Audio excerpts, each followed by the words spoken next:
ಪಡು ತಿರುಪತಿ ಕಾರ್ಕಳ ಶ್ರೀ ವೆಂಕಟರಮಣ ದೇವರ ಲಕ್ಷ ದೀಪೋತ್ಸವ ಬಹಳ ವಿಜೃಂಭಣೆಯಿಂದ ನಡೆಯಿತು. ನೆರೆದ ಸಾವಿರಾರು ಭಕ್ತಾದಿಗಳು ದೇವರ ದರ್ಶನ ಮಾಡಿ ಭೋಜನ ಪ್ರಸಾದ ಸ್ವೀಕರಿಸಿದರು.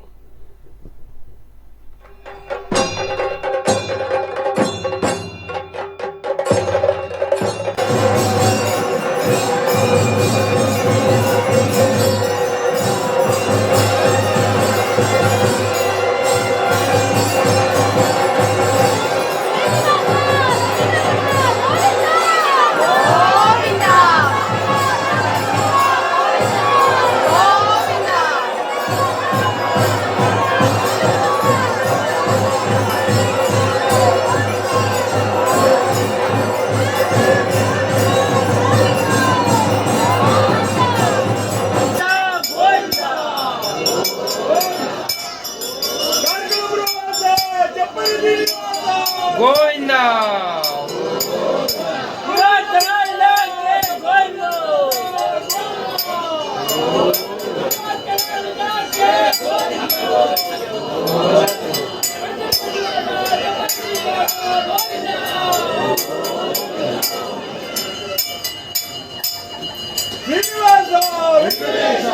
ಗೋವಿಂದ